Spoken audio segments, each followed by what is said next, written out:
Selamat datang di konten spoiler. Jadi kalau kalian gak suka konten beginian, silakan close video ini. Tapi jika Anda semua gak masalah di spoiler, siapkan cemilan, pasang posisi rebahan, dan mari kita mulai videonya. Juragan.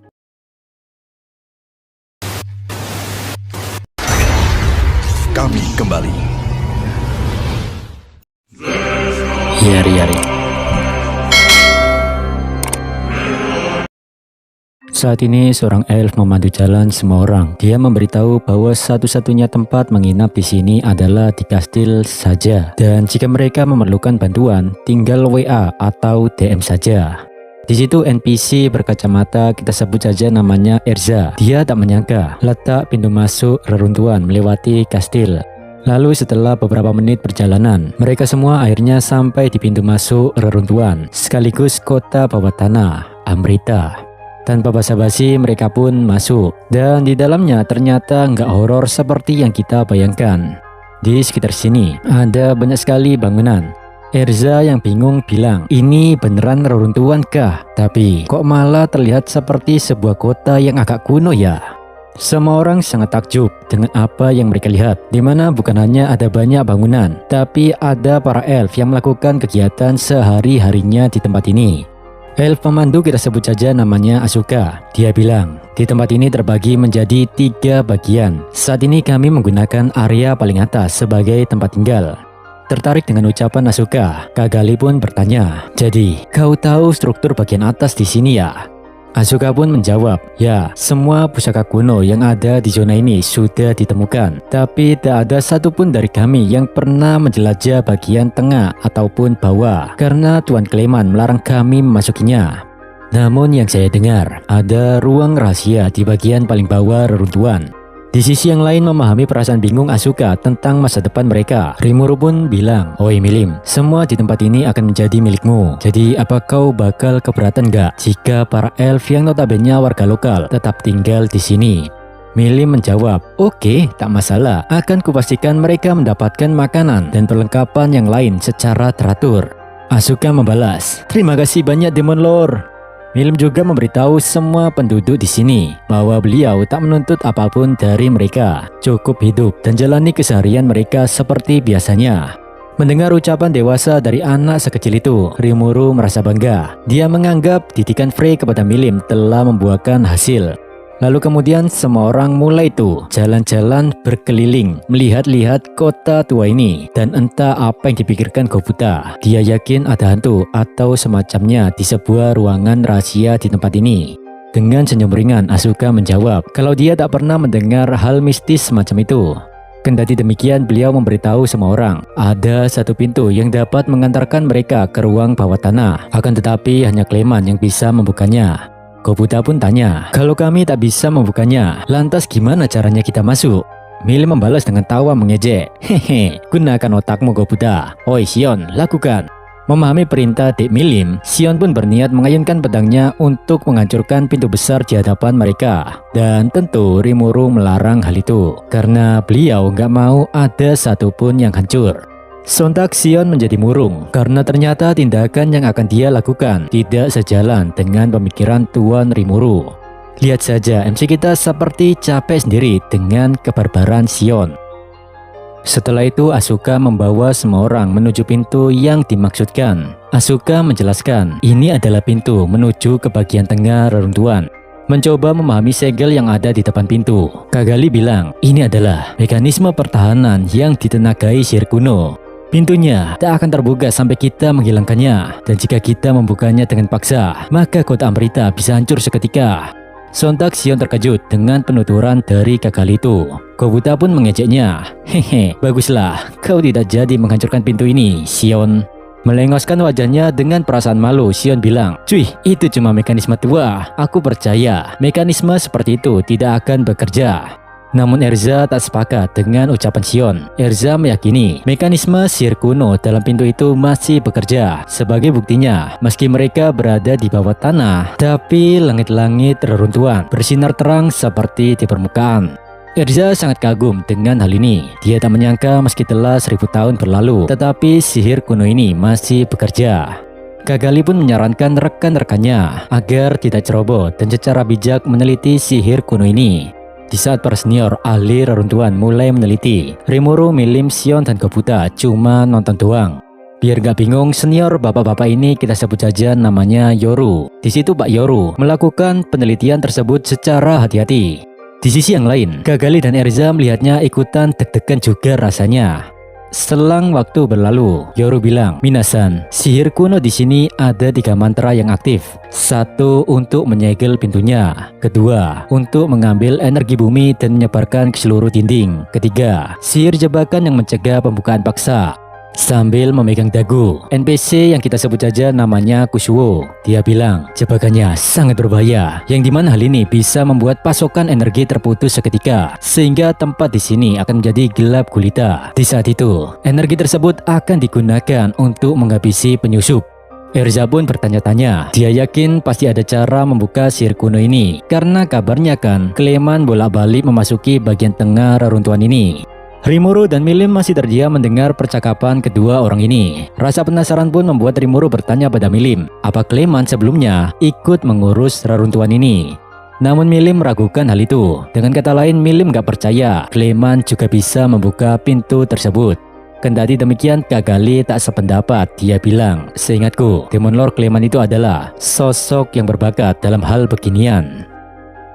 Terdiam, Rimuru mencerna ucapan Kagali. Lantas Rafael pun memberitahu MC kita bahwa ucapan Kagali memang benar adanya, karena Cleman memiliki skill unik, yakni manipulator. Dari sini Rimuru baru ingat kalau sebelumnya Cleman bisa mengendalikan orang lain. Dengan kata lain, si Cleman ini bisa mengirimkan dan menerima semacam pesan enkripsi. Rafael membenarkan pemikiran tuannya. Dia juga menambahkan bahwa Cleman juga bisa mengendalikan aliran pembuluh bumi. Dan karena sebelumnya MC kita pernah mukbang Cleman, otomatis Silimul juga memiliki kekuatan ini. Di saat Erza dan yang lain menghela nafas karena situasi ini bakal memakan waktu yang lama, tiba-tiba Rimuru bilang ke mereka, "Yoho, bolehkah aku mengambil alih tugas ini?" Begitu ya. Jadi mereka menumbuk mantra di atas satu sama lain agar terlihat rumit. Dan yang di sini adalah mantra sihir yang baru. Cutu mati. Kurasa ada sedikit jebakan dalam lingkaran sihirnya. Kalau begitu, akan kuhapus saja dan mengubahnya jadi mantra sihir yang valid. Dan tada, dengan bantuan dari Rafael, MC kita berhasil memecahkan puzzle yang sangat rumit ini. Dan hasilnya sihir kuno berhasil dipecahkan meski belum sepenuhnya. Rimuru bilang, semuanya sudah kelar Minasan. Bukannya senang dan bahagia, para senior ini terlihat cukup bingung dengan apa yang dilakukan MC kita. Mencoba memahami ekspresi orang-orang di hadapannya, Rimuru bergumam, "Astaga, ini seharusnya jadi pekerjaan mereka kan?" Yari, aku terbawa suasana sampai lupa akan hal itu. Di sisi yang lain, Sion memuji kerja keras tuannya yang sangat cepat. Sementara Kobuta malah ngerosting. Dia bilang, "Hehehe, tak usah diambil hati Minasan. Rimuru sama memang begitu orangnya. Emang goblin satu ini pengen ditonjok kayaknya Pri." Di lain sisi, Erza dan para senior yang lain, mereka semua terpukau dengan keahlian Rimuru. Kendati demikian, MC kita bilang, "Sebelumnya saya minta maaf karena mengambil alih pekerjaan kalian." Erza membalas, "Tidak perlu minta maaf Demon Lord." Kagali juga setuju bahwa Rimuru tak perlu melakukan hal itu, asalkan beliau menjelaskan caranya menguraikan sihir kuno di pintu tersebut. Masih terasa malu sih, Rimuru menggaruk-garukkan kepalanya. Kendati demikian, Erza meminta Rimuru agar tidak merendah dan merasa bersalah, karena mereka sendiri sangat senang mempelajari hal baru, apalagi di situs yang sangat anomali seperti ini. Sambil mendorong tubuh Demon Lord, Erza bilang, "Kita perlu memecahkan ini dengan semua keterampilan dan pengetahuan yang kita punya. Jadi Tuan Demon Lord, mohon beritahu kami caranya dong." Rimuru menjawab, "Oke, gas." Dalam pandangan MC kita, Erza dan yang lain ini tak terlalu peduli akan hal senioritas di antara mereka semua. Bagi Kusuo, Erza dan para senior, pengetahuan itu lebih penting daripada sebuah kebanggaan. Mereka ini haus akan pengetahuan. Tidak peduli mereka harus bertanya pada seorang Demon Lord sekalipun. Semua orang saling bahu-membahu memecahkan misteri untuk membuka pintu di hadapan mereka. Ya kecuali Kobuta sih. Goblin ini otaknya nggak memahami apapun dan dia sama sekali tak mau membantu. Dan pada akhirnya dengan segala usaha semua orang, segel yang ada di pintu menuju ruang tengah reruntuhan berhasil dihilangkan. Dengan kata lain, pintu tersebut bisa dibuka kapan saja. Milim bilang, "Ayo Rimuru, kita masuk." MC kita membalas, "Ya aku mau saja sih, tapi..." Rimuru menatap ke belakang, yang dimana Asuka mengatakan kalau makan malam untuk semua orang telah disiapkan, dan beliau menyarankan agar mereka semua menyudahi perjalanan ini dulu dan dilanjutkan besok saja. Rimuru pun setuju, dan dengan begitu penjelajahan reruntuhan ditunda sampai besok pagi. Bagi Rimuru sendiri, hari ini sangat berat, bukan karena lelah fisik, tapi otak yang dipaksa berpikir terlalu keras. Dan para senior yang lain sepertinya juga merasakan hal yang sama. Di saat orang-orang sudah tertidur, Rimuru dan Milim masih terjaga, dan mereka pun ngobrol. Rimuru bertanya, apakah di tim mereka ada yang berbuat aneh-aneh? Milim menjawab, "Nai, nggak ada tuh." Rimuru masih penasaran, dia melontarkan pertanyaan lagi. Apa Kagali pernah sesekali menghubungi seseorang dari luar? Milim menjawab, "Aku rasa nggak tuh. Sepengetahuanku, meski Kagali bisa memakai komunikasi pikiran ataupun panggilan sihir, tapi sejak tadi dia tak melakukan hal itu sama sekali." Dari sini Rimuru berpikir, gak ada alasan lagi mencurigai Kagali dan timnya. Namun Rafael memberitahu tuannya, ada kemungkinan Kagali hanya menandiri melakukan itu agar nggak ada yang menguping. Meski kepala Rimuru dipenuhi kekhawatiran, tapi beliau tak mau Milim dan yang lain ikutan kepikiran. Maka dari itu MC kita memutuskan buat tidur saja malam ini. Oh iya, di sini gokilnya, goblin pelawak yang berjulukan 4 Raja Surgawi yang terkenal kuat. Sepertinya beliau tak sanggup melawan kantuk yang luar biasa. Meski begitu, Gobuta tetap menjalankan tugasnya berjaga malam. Keesokan paginya, pintu menuju ruang tengah reruntuhan berhasil dibuka tanpa hambatan berarti. Dan nampaknya semua orang juga nggak sabar pengen berpetualang di dunia baru yang tak mereka ketahui dalamnya. Sambil bersenandung balonku ada 5, Milim memimpin tim dengan riang gembira. Di sisi yang lain, Sion dan Gobuta merasa ruangan di sini hawanya lebih menekan dan pengap rasanya. Namun perasaan itu tak berlaku untuk Rimuru dan Milim. Mereka berdua terlihat enjoy aman dan tanpa beban. Sejenak semua orang berhenti hanya untuk menatap lukisan di dinding reruntuhan. Rimuru bilang menyentuhnya bisa menjangkau potongan peradaban kuno yang cuma pernah kau dengar dari dongeng. Kau tahu Milim, memikirkannya membuatku teringat dengan hal yang pernah kulihat dulu. Nah, dari sini saja kita diberikan sebuah petunjuk dari sang autor bahwa Rimuru adalah anak dari dewa pencipta. Dengan kata lain, Rimuru sebenarnya adalah kakaknya Milim. Waduh, saya keceplosan ending Tensura. Oke lah, gak usah dipikirin. Kembali lagi ke pembahasan. Di situ Milim terpaku dengan lukisan yang dia tatap, yang dimana dia melihat ada sesosok gadis kecil yang terlihat gembira menjalani hari-harinya bersama naga peliharaannya. Dan lukisan itu memang menceritakan Milim, yang dimana kalian tahu sendiri, naga kecil itu tewas dan memicu murka Milim sehingga menghancurkan suatu peradaban. Sehingga sejak hari itu, kehadiran Milim dianggap sebagai suatu yang mengerikan, dan dia pun dipanggil Demon Lord. Di sisi yang lain, Rimuru merasa bersalah karena membahas hal sensitif bagi rekannya tersebut. Dan untuk mengalihkan topik obrolan, Rimuru pun bilang, "Oi Milim, yuk makan siang." Dan Milim dengan polosnya menjawab, "Mantap, ayo kita makan." Singkat cerita, semua orang pun istirahat dan makan-makan. Tapi para senior nih kebingungan, apakah mereka perlu menyalakan api atau enggak. Mereka takut sih, api bisa memicu kebakaran atau sesak napas di ruangan pengap begini. Di sisi yang lain, melihat kegelisahan rekan-rekannya, Rimuru pun menawari bantuan. Dan dengan kekuatannya, MC kita berhasil menghidangkan makanan yang sangat lezat, mantap, dan masih hangat. Dan tentunya tanpa menggunakan api. Hidangan pun sudah siap, akan tetapi semua orang bingung. Gimana ceritanya nggak ada api ataupun alat memasak, tetapi makanan ini masih hangat dan segar. Sementara itu Milim tak peduli hal nggak penting begituan. Baginya perut kenyang, hati pun senang. Erza sebenarnya pengen tahu gimana caranya Rimuru menghidangkan makanan ini. Dan tentu sih Rimuru nggak bakal memberitahunya karena makanan itu disimpan dalam perutnya. Di sisi yang lain, Kagali terlihat sangat menikmati semua makanan ini. Dia bilang, "Aku tak menyangka bisa makan seenak ini di sini." Rimuru membalas, "Syukurlah kalau kau menyukainya. Aku minta tetua Drag Elf Asuka untuk menyiapkannya."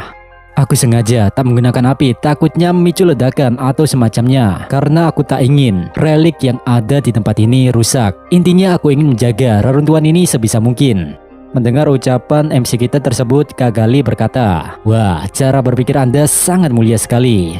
Semua orang dalam tim dipenuhi rasa penasaran. Mereka kagum dengan keahlian Rimuru dalam berbagai hal. Dan berkat ilmu dari MC kita, para senior tak berguna ini bisa menciptakan peta dengan sihir ilusi. Oh ya, di sini Rimuru juga menciptakan gerbang besar, di mana gate ini bisa mereka gunakan menuju permukaan buat pergi ke toilet. Melalui kerja keras MC kita, jadinya mereka semua bisa sampai ke pintu bagian bawah reruntuhan meski banyak istirahat. Oh iya, kali ini Rimuru gak ikut andil membuka sihir kuno di pintu masuk karena Erza dan yang lain sudah dikasih pencerahan oleh MC kita. Jadinya Rimuru kerjanya cuma nganggur dan nonton doang. Waduh, udah kayak mandor aja nih silih mulu. Sedangkan untuk Rangga, Milim, dan Kobuta, Rimuru tugaskan mereka mengeksplor semua sudut bagian tengah reruntuhan.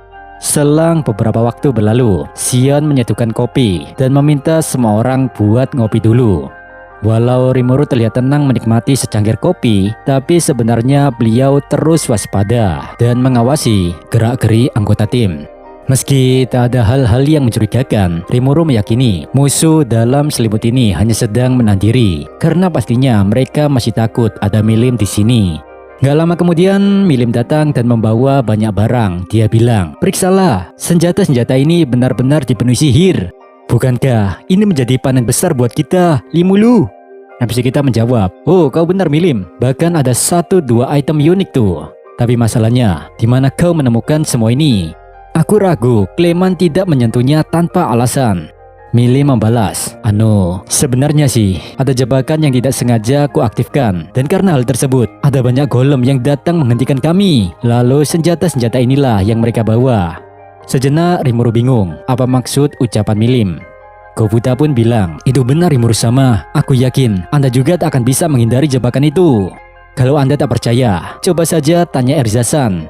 Lantas Erza menjelaskan apa maksud Kobuta, di mana jebakan-jebakan itu akan bereaksi dengan tanda-tanda kehadiran suatu makhluk. Dengan kata lain, mustahil bisa dihindari kecuali tahu gelombangnya terlebih dahulu. Seandainya Nona Milim dan Kobuta tak mengajakku, mungkin mereka berada dalam bahaya.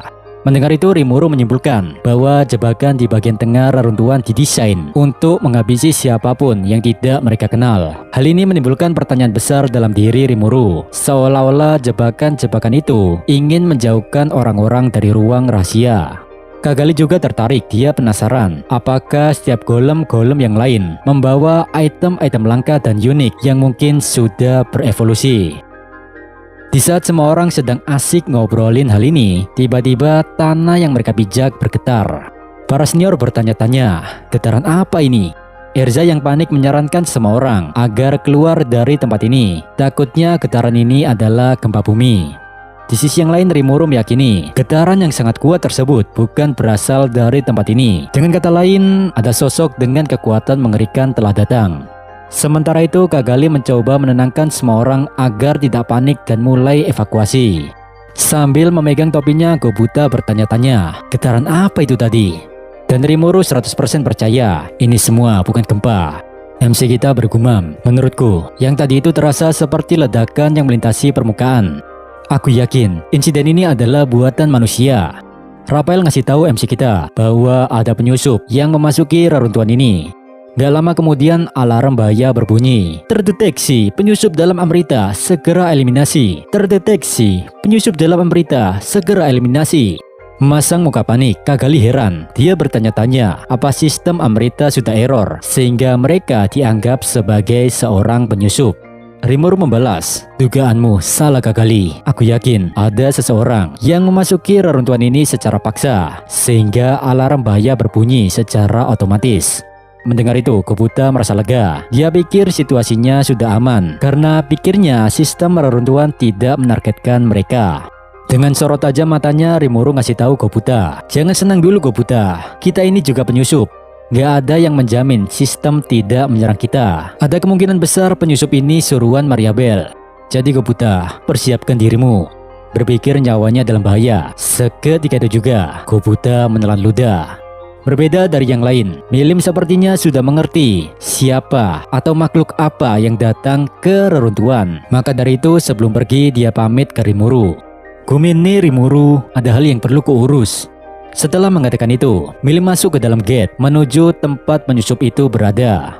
Mencoba tenang, Rimuru menggunakan magic sense untuk menerawang siapa nih penyusupnya. Dan dalam penglihatan Rimuru, yang menyusup ke sini adalah seekor naga. Ya, naga yang tampak familiar untuk Rimuru. Rapel ngasih tahu, naga itu adalah naga kuno yang pernah disegel Milim, yakni Chaos Dragon, naga kehancuran.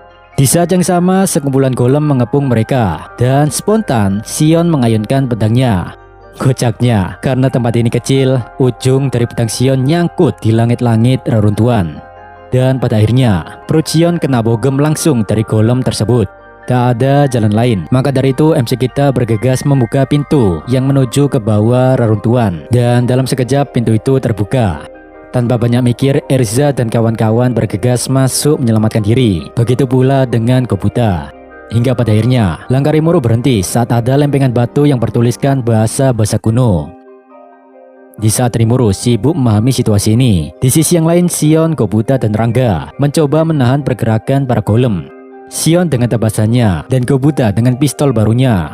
Untungnya tanpa perlu waktu lama, para golem itu tumbang di tangan Sion dan kawan-kawan.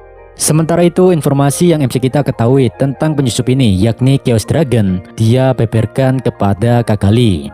Merasa turut prihatin, Kagali bilang, "Musuhmu itu banyak sekali ya, Tuan Rimuru." MC kita membalas, "Itu juga bukan kemauanku. Mulai dari kerajaan Falmouth, Clayman, bahkan Hinata, mereka semua yang menyerangku duluan. Dan aku hanya membalas perbuatan mereka sepantasnya. Aku tidak sepenuhnya menyalahkan mereka yang menyerangku, karena aku yakin musuhku punya pikiran sendiri tentang keadilan. Kendati demikian, aku tak mau menyerah begitu saja, karena ada warga negaraku yang harus kulindungi." Kagali membalas, "Bukankah seharusnya Anda dapat menghindari pertempuran jika mencoba mengobrol dengan musuh-musuhmu itu, Tuan Rimuru?" Sebelum MC kita menjawab pertanyaan itu, di saat yang sama ada langkah kaki yang mendekat. Sosok itu bilang, "Kau terlalu naif, mustahil mengobrol dengan musuh untuk mencapai tujuan bersama." Hasrat manusia itu tak ada ujungnya, dan andaikan lawannya membungkuk, maka mereka akan semakin semena-mena. Rimuru dan Kagali pun menengok ke arah sosok yang ngomong ini, dan MC kita bilang, "Aku sependapat dengan pemikiranmu, tapi kau ini siapa? Kalau aku, Demon Lord Rimuru." Sosok misterius ini menjawab, "Senang bertemu dengan Anda, Raja Iblis Rimuru. Namaku Mariabel, dan aku adalah musuhmu." Di situ dengan tenang Mariabel mengenalkan dirinya kepada sosok di hadapannya, padahal beliau sendiri tak tahu seberapa kuat Rimuru. Ya, Mariabel ini adalah cerminan orang kocak yang terlalu percaya diri akan kekuatannya. Semua orang yang ada di sini bingung, mereka tak bisa mengerti dengan apa yang diucapkan gadis kecil berambut pirang ini. Di sisi yang lain, Rimuru masih menatap. Dia pun bilang, "Sebelum kita bertarung, bolehkah kuajukan satu hal padamu? Mariabel, jadilah sekutuku. Dengan begitu, kita bisa menghindari semua konflik ini." Mariabel membalas, "Kau terlalu meremehkanku, Raja Iblis Rimuru. Hari ini, kau yang akan jadi bonekaku. Jadi, menyerahlah saja sebelum kau terluka." MC kita tak terlalu suka dengan sifat arogan Mariabel. Dia ngajakin damai dan jadi sekutu, tapi Mariabel tetap keras kepala, ingin menguasai yang Rimuru miliki. Rimuru bilang, "Caramu berpolitik sangat menjijikan. Kau membuang orang-orang yang tak berguna dan hanya merangkul para bangsawan kayak saja." Ya, kita saling bertentangan soal idealis. Mariabel membalas, "Lah terus apa salahnya dari itu? Bukankah itu hal yang wajar? Di dunia monster juga begitu kan? Yang terkuat yang akan bertahan di dunia ini." Rimuru menjawab, "Ya tidak ada yang salah dengan pemikiran dangkalmu itu. Tapi asal kau tahu Mariabel, yang lemah juga bisa berkembang. Setiap individu perlu diberikan kesempatan." Mendengar ucapan itu, Mariabel ngerasa Rimuru terlalu polos. Dia bilang, "Konyol, kau itu sangat konyol. Di dunia ini tidak ada yang namanya kesetaraan. Kesenjangan itu tercipta karena takdir berjalan demikian.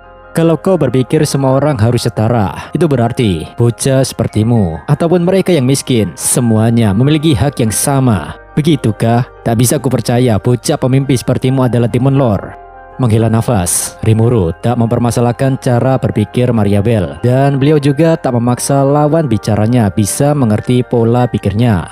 Sambil sedikit menengok ke belakang, Mariabel bilang, Rimuru, akan kuajari kau bagaimana kenyataan di dunia ini bekerja. Bersamaan dengan ucapan Mariabel, sosok yang membuat orang-orang kaget muncul. Dia adalah Yuki Kagurazaka. Melihat tuannya ada di sini, Kagali berkata, "Kenapa? Apa artinya ini? Apa kau mengkhianati kami, Master Yuki?" Dengan memanggil pion-pionnya, Mariabel berpikir Rimuru bakal ketakutan. Tapi hal ini makin memperparah keadaan karena dia telah salah memilih lawan. Dari sini Rimuru sadar, lawan bicaranya nggak akan diam sebelum melihat kekuatannya.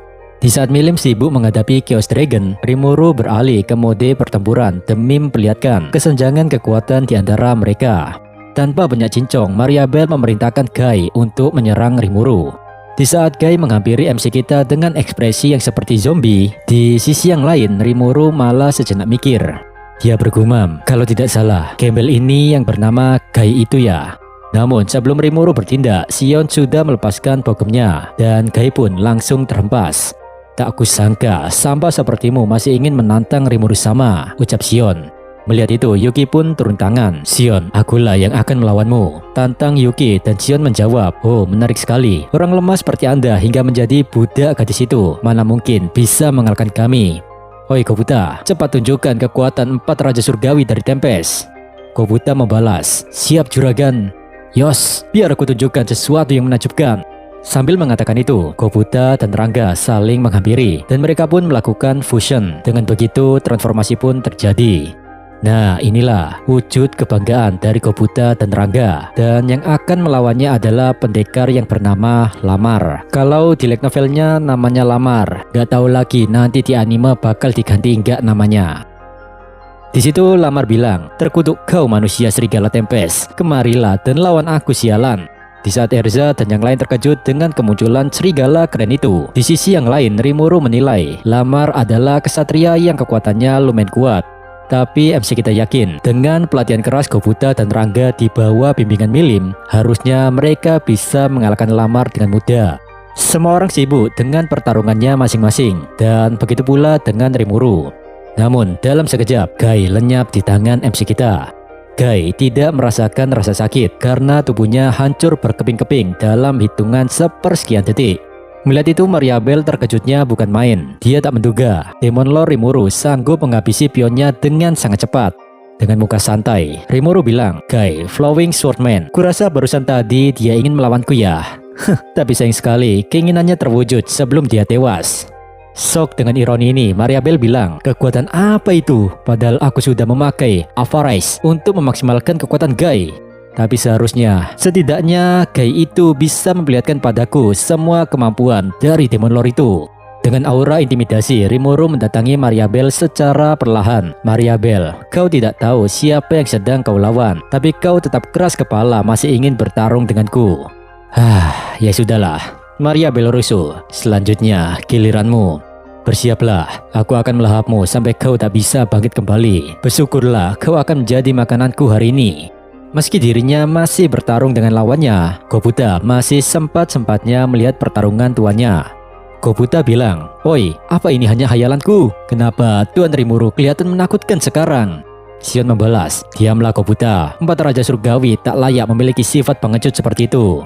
Dengar Kobuta, itu adalah kekuatan sebenarnya dari tuan kita, Demon Lord kita, Rimuru sama. Betapa gagah dan menakjubkannya beliau. Aku Sion sangat bahagia menjadi saksi melihat pertarungan Rimuru sama.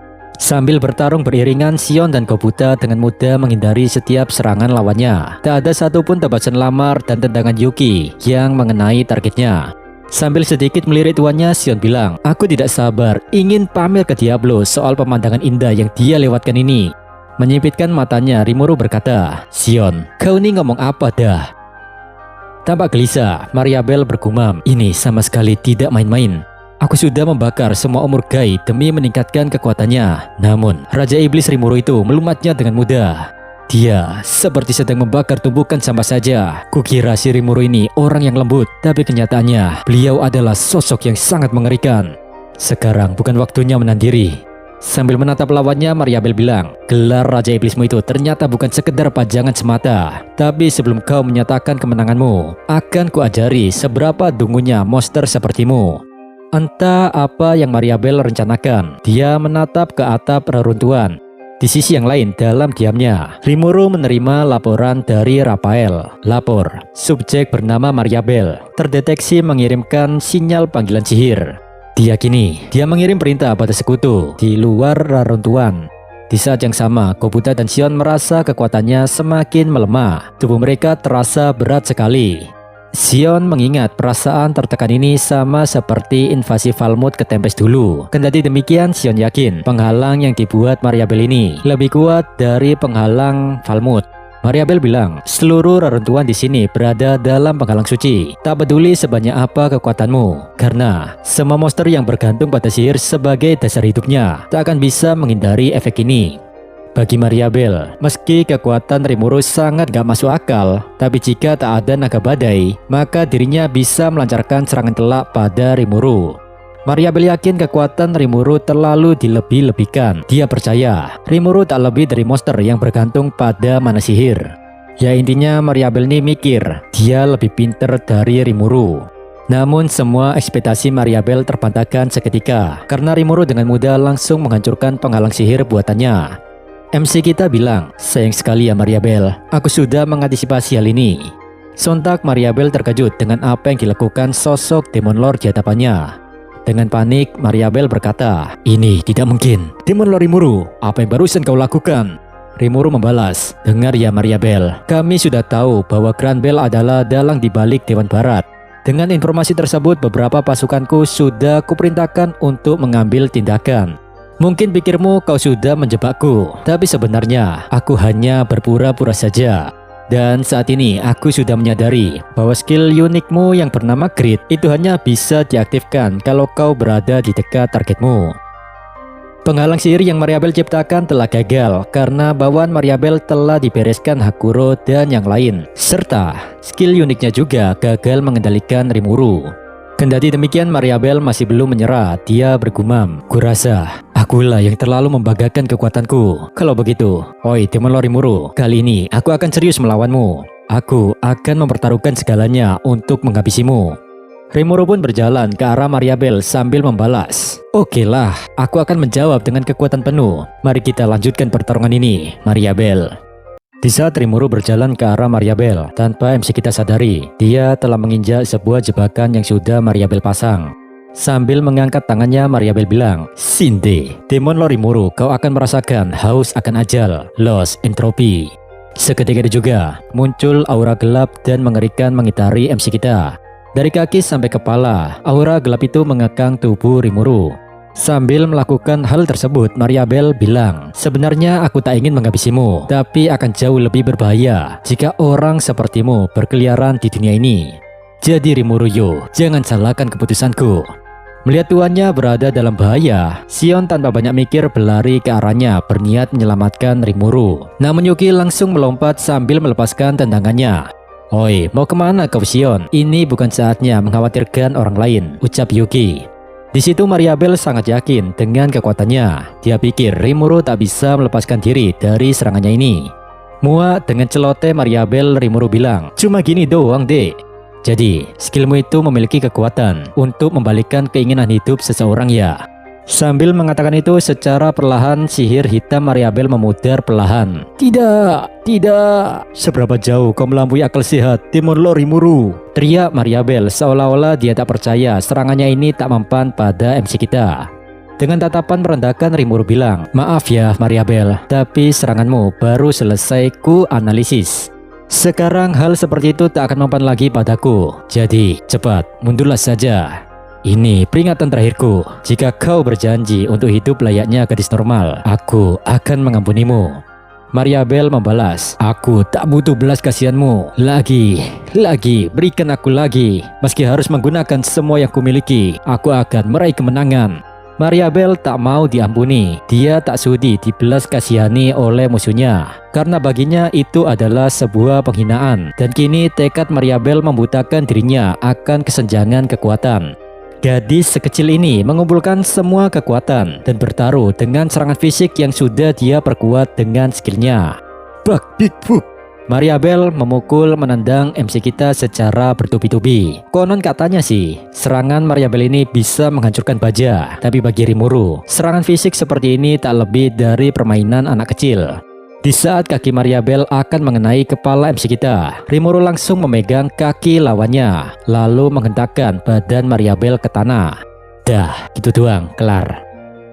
Kekecewaan memenuhi jiwa Mariabel. Ekspektasi pertempuran ini tak sesuai kenyataan yang dia bayangkan.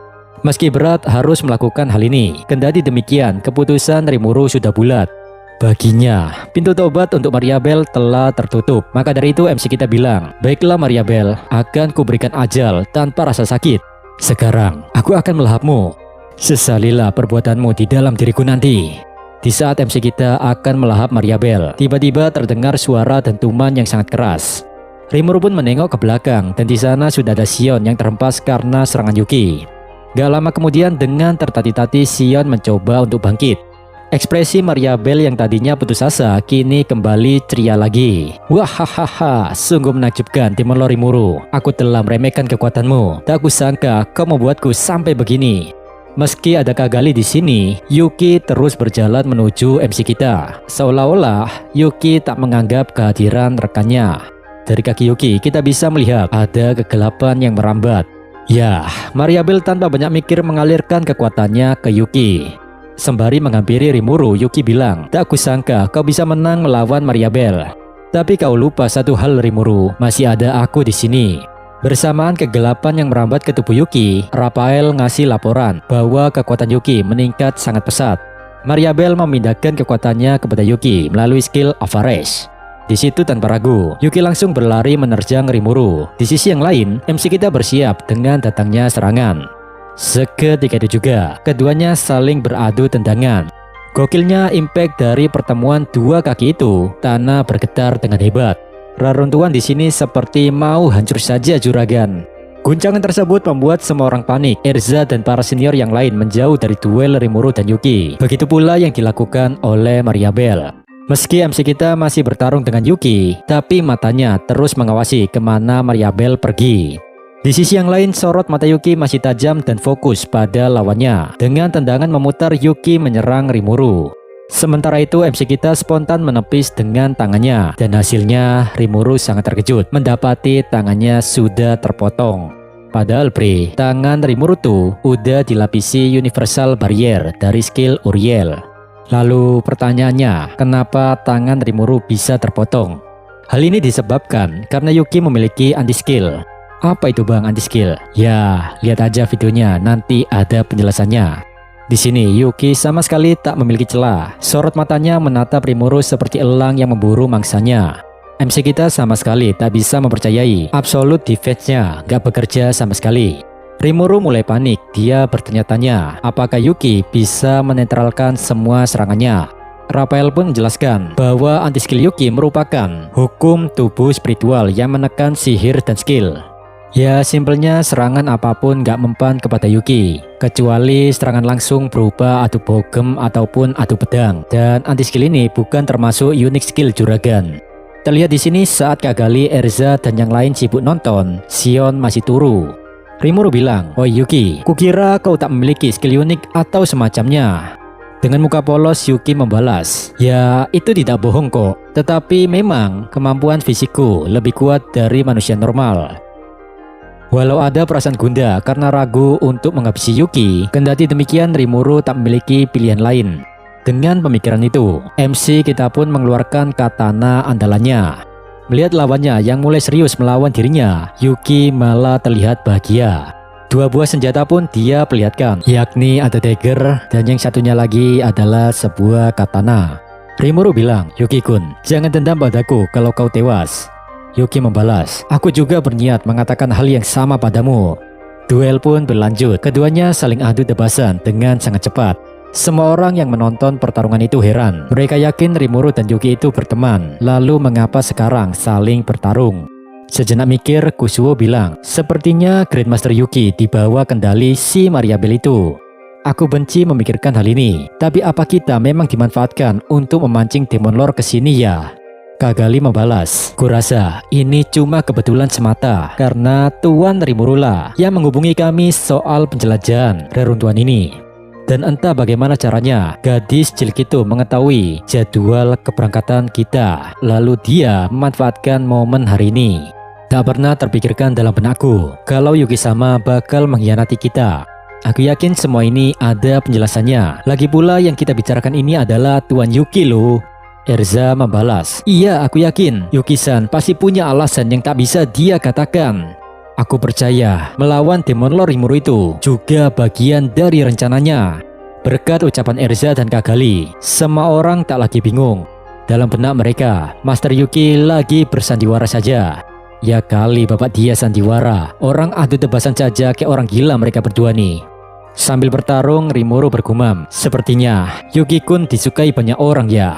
Kalau bisa sih, aku berharap dapat membatalkan pengikat milik Mariabel yang mengendalikan Yuki. Namun anti-skill milik Yuki itu sungguh merepotkan."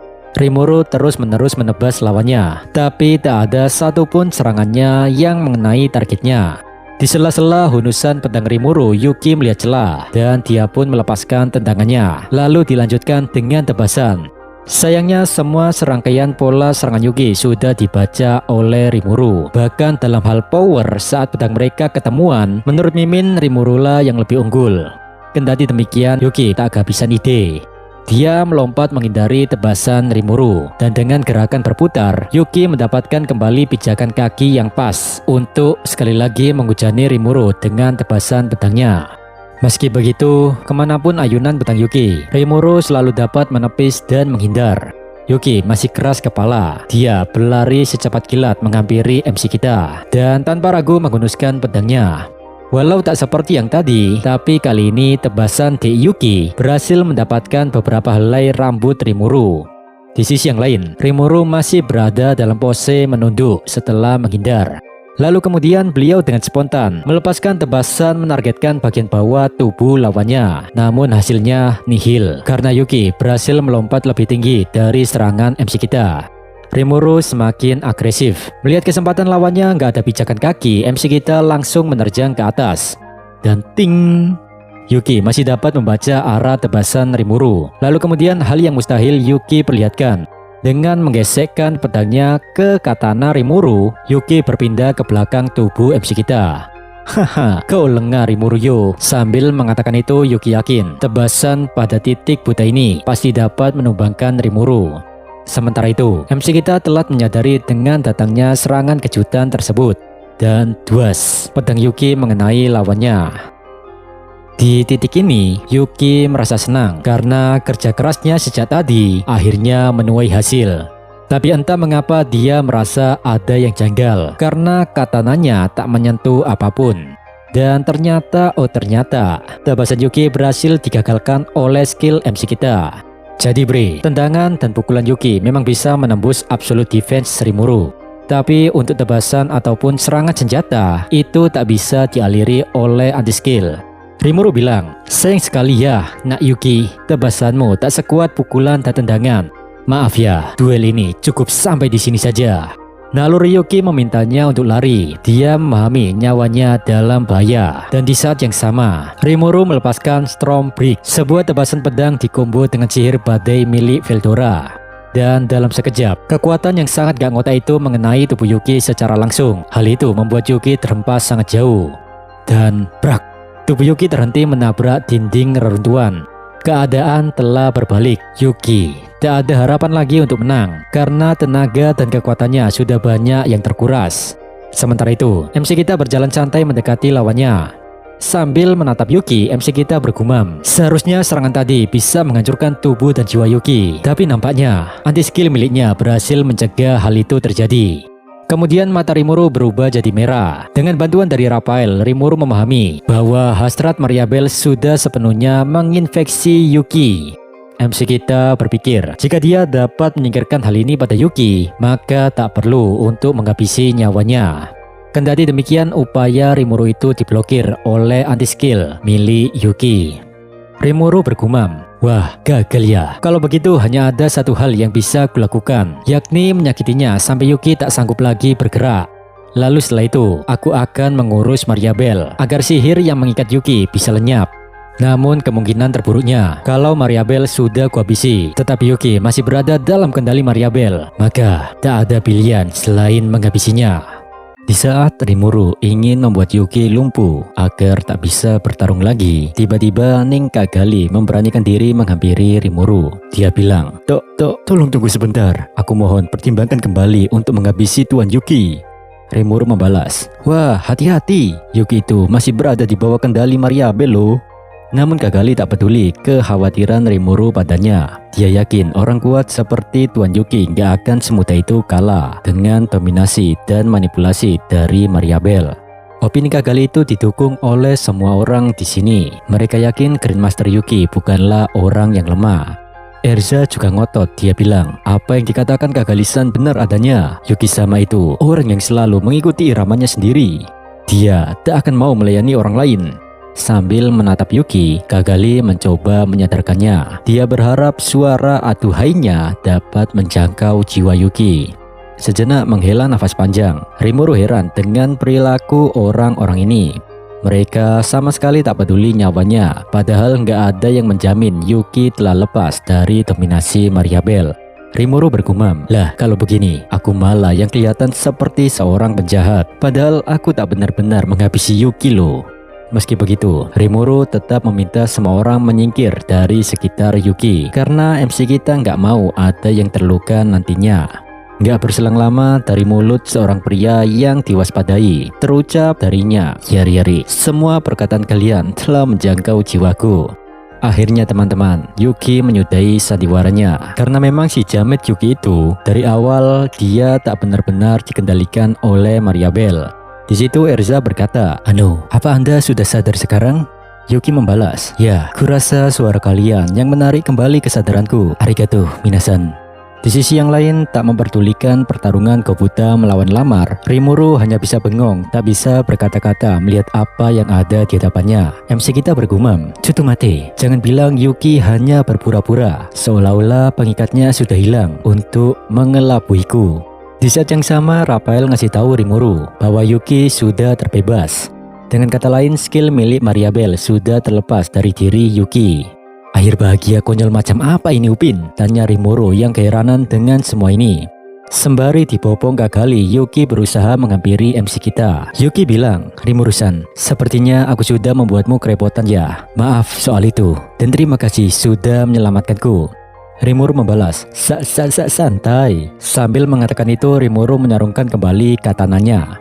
Risih dengan Kobuta dan Lamar yang dari tadi bukannya gelut tapi malah bacot mulu, alhasil Rimuru jadi muak.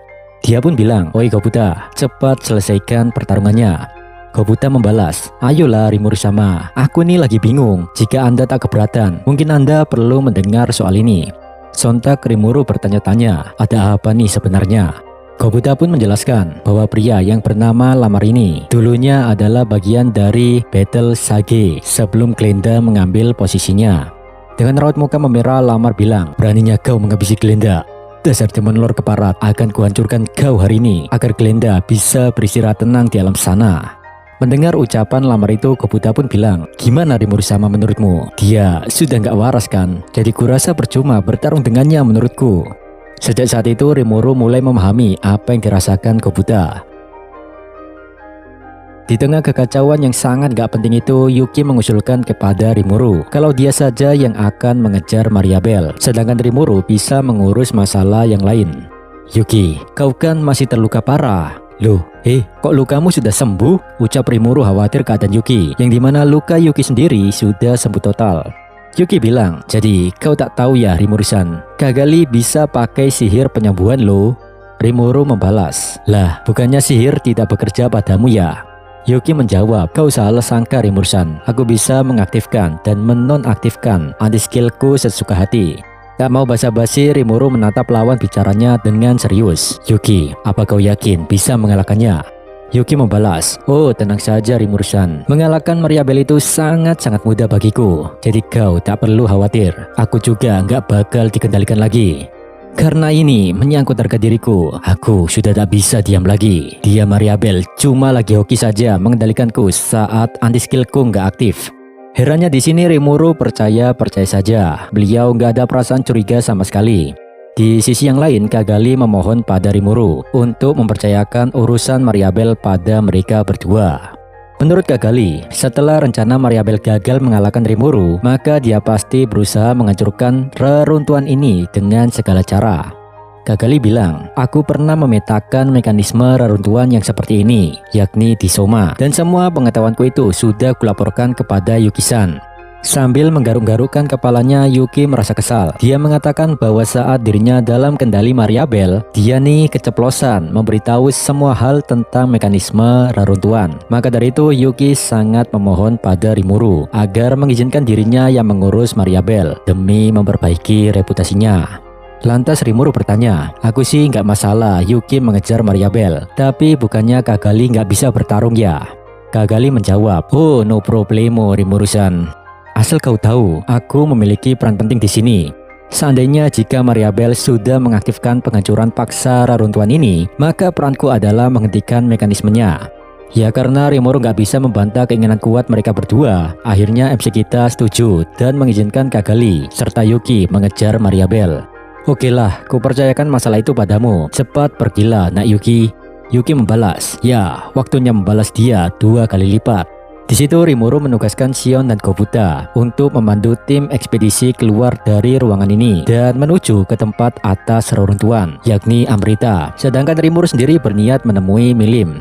Tentu di sini Shion ngeyel dan pengen ikut. Dengan nada sedikit membentak, Rimuru bilang, Shion, turuti ucapanku dan jangan membangkang. Apalagi lukamu juga masih belum benar-benar sembuh. Maka dari itu, kau lebih baik menjaga Erza dan yang lain menuju tempat yang aman di atas reruntuhan. Sementara itu terlihat Mariabel yang terus berlari dan gak berselang lama, beliau berhenti sejenak mengambil nafas. Mariabel bergumam, aku sudah melalui kesulitan yang luar biasa hanya untuk membuka segel Chaos Dragon. Maka dari itu rencana ini tak boleh gagal. Seingatku, Yuki pernah mengatakan bahwa ruangan di depan sana adalah reaktor pengendali sihir yang masih bisa dipakai. Dengan berbekal informasi itu, Mariabel berlari penuh keyakinan.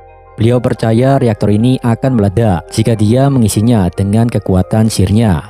Mariabel bergumam, saat reaktor sihir melebihi muatan, aku akan segera mencari jalan keluar dari tempat ini. Walau tak menutup kemungkinan, aku juga ikut terjebak di sini.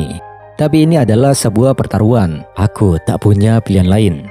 Sekarang Demon Lord Rimuru sedang fokus pada Yuki. Aku yakin dengan ledakan dan runtuhnya tempat ini, maka si Rimuru itu tak mungkin bisa selamat. Nani! Di saat Mariabel sudah sampai di tempat yang dia tuju, tatapannya menjadi kosong. Dia tak bisa mempercayai pemandangan di hadapannya, karena di ruangan ini tak ada reaktor sihir seperti yang Yuki ceritakan. Tak ada apa-apa di sini. Tidak mungkin. Ini tidak mungkin. Apa yang sebenarnya terjadi? Di saat yang sama terdengar gelak tawa dari arah belakang. Wahahaha. Di reruntuhan ini tidak ada reaktor pengendali sihir tahu. Sontak Mariabel pun menoleh ke belakang yang dimana di sana sudah ada Yuki dan Kagali. Kagali mengatakan bahwa segala hal tentang reaktor itu sebenarnya tidak ada. Bahkan di reruntuhan Soma pun juga begitu. Mariabel diprank habis-habisan kali ini. Mariabel tanya, apa kau beneran Yuki? Dan pria licik ini menjawab, ya aku Yuki, 100% Yuki. Sejenak Mariabel heran, kenapa pria ini ada di sini. Akal dan logikanya menolak semua ini, karena dia pikir Yuki masih bertarung dengan Rimuru. Yuki pun menjelaskan, pertarungannya sudah berakhir, aku sudah mengerahkan segalanya, tapi itu sia-sia. Andaikan jika aku bisa menang, aku pasti sudah menghajarnya habis-habisan. Kagali pun ikut nimbrung, Yuki-san, kau membuatku sangat takut tahu.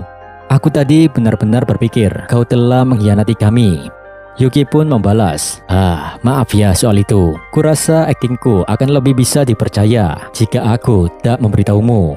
Selain itu, aku selalu percaya kau akan mengerti tujuanku. Kagali, kau sudah menjalankan peranmu cukup baik. Kagali menjawab, sampai di titik ini, sepertinya aku tahu bagaimana pikiranmu bekerja, Bos Yuki. Dan tentunya aku tak punya keluhan dengan hasilnya. Jadi untuk kali ini, aku tak akan mengomel meski kau tak memberitahuku. Mendengar semua percakapan mereka berdua, Mariabel bergumam, bohong, ini pasti bohong kan? Tapi kenyataannya, skill Avaresku sama sekali tak berefek pada Yuki. Dengan tatapan penuh amarah, Mariabel bilang, Yuki, kau sudah terlepas dari skillku ya? Bagaimana mungkin kau bisa melakukannya dan sejak kapan? Yuki membalas, penasaran nih. Mariabel berteriak, cepat katakan padaku. Yuki pun tertawa, hehehe, okelah, akan kutunjukkan padamu. Seketika itu juga, tatapan Yuki jadi kosong, dan tubuh beliau dipenuhi gelombang hitam Avarice milik Mariabel. Dari sini Mariabel pun percaya akan kebenaran yang menyakitkan ini, bahwa Yuki selama ini hanya berpura-pura berada dalam kendalinya. Yuki bilang, dari awal skillmu tidak pernah bekerja padaku loh, jadi bagaimana? Pertunjukanku bagus bukan? Dengan perasaan bingung, Mariabel berkata, tidak, kekuatan agungku yang bergantung pada keserakaan dalam diri seseorang, mustahil untuk menahan yang seperti itu. Makin kuat hasratmu, maka otomatis kau tak mungkin bisa melawan perintahku. Dan aku tahu sendiri, kau orangnya sangat serakah. Yuki membalas, ya. Hasratmu untuk menguasai dunia memang tak ada duanya Mariabel. Tapi sayangnya, hasratku lebih besar darimu. Aku bahkan tak perlu mengaktifkan anti-skillku untuk menahan Avarice milikmu. Kau tahu Mariabel, dunia ini adalah taman bermainku. Dan satu-satunya ambisiku adalah menjadi rajanya suatu saat nanti. Sambil mengatakan itu, tangan Yuki menusuk dada Mariabel. Sontak Mariabel merasakan rasa sakit yang sangat pedih. Meski dalam keadaan begitu, Mariabel tetap tak mau menyerah. Dia bilang, jangan meremehkanku. Aku Mariabel sang serakah yang sangat serakah. Yuki, orang sepertimu jangan bermimpi untuk mengalahkanku. Yuki membalas, lupakan saja ambisimu itu Mariabel. Tak mungkin kau bisa mengalahkanku dengan hasrat lemahmu itu. Melihat kepercayaan diri Yuki, Mariabel pun baru tersadar bahwa kekuatannya secara perlahan dihisap oleh Yuki. Mariabel bilang, gelombang Avariceku mengalir padanya. Tidak mungkin. Yuki, kau akan mengambil kekuatanku ya? Mendengar itu, Yuki pun membenarkan ucapan Mariabel. Dengan nafas terakhirnya, Mariabel berucap, tidak mungkin kau bisa melakukannya. Setelah mengatakan itu, tubuh Mariabel sudah tak bertenaga lagi. Beliau sudah wafat dan login ke Isekai. Lah, ini kan Isekai bang. Lah, iya ya. Dalam euforia kemenangan itu, Yuki masih gak sadar bahwa musuhnya telah tiada. Di situ mulut Yuki masih nyerocos mulu bre. Dia bilang, bagiku, untuk mengambil skill seseorang itu sangat mudah Mariabel.